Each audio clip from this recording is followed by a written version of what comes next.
Maya or illusion, which means our sense organs perceive something different, but the actual reality is very different. What if I say that our whole life is a lie or an illusion? Let me explain it. There are many examples of illusion which are happening day in, day out in your life and across the society. Let us begin with a democracy. The word democracy means of the people, by the people, and for the people.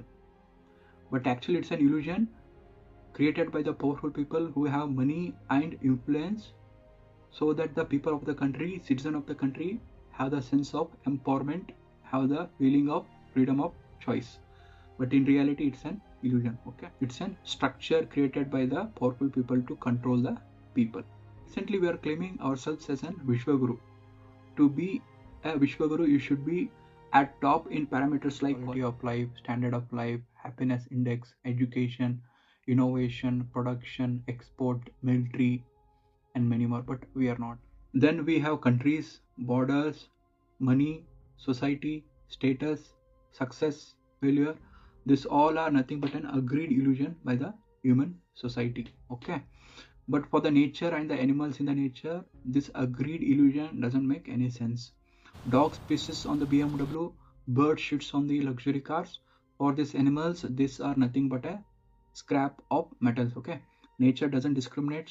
Wind blows across the continents, sunlight falls across the countries.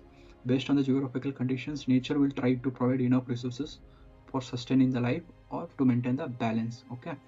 Then we have illusion of education, and one with multiple degrees will ensure a well compensated job. Till now, I have given the examples of the broader illusion which happens at the global scale, country scale, and across the society. And let me give some few examples of the smaller illusions. Okay, just imagine you are very new to this planet, you don't know anything about this planet. At the very first experience, we feel that the planet Earth is flat, but in reality, actually, Earth is round. And at the very first experience, we feel that the sun arises in the east and sets in the west, but actually, in reality, the earth rotates. Okay, these are the illusions which get broken when we know the actual reality. Okay, based on the examples of the agreed illusion, sensory illusion, do you think life is the ultimate reality? No, life cannot be the ultimate reality. Life is also an illusion, but the degree of illusion depends on the level of understanding and awareness about the reality. Let me explain this by giving a small example. Just imagine you are going for an evening walk, a late evening walk under the dim light. On your way, you notice there is an snake like an object. Suddenly, you become fearful, anxious, and you move away from it.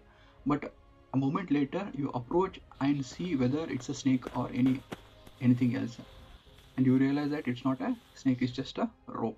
The very awareness, the very understanding, or very knowledge of you knowing that it's not a snake, it's just a rope, will give you a sense of relief, calmness, and lightness. I would like to apply this context in the actual life. Just imagine we are in the early part of life.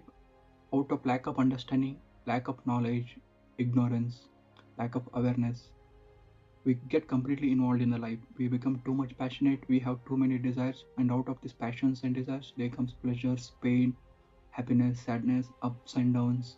We get completely involved in the life, we get carried over, and we ultimately suffer, and we ultimately get trapped in the life.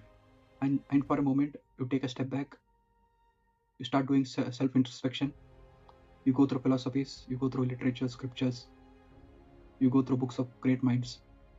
Then you realize that you are not the experiences, you are the one who experience. You are the observer, you are the awareness which witnesses the things. Then you start witnessing your life. Then you stop getting attached to the things, people, situations. You just let the things flow through you. Once you start doing that, then you realize that there is always a sense of relief, calmness, and out of this relief, calmness comes peace and wisdom, and out of this peace and wisdom there will be harmony.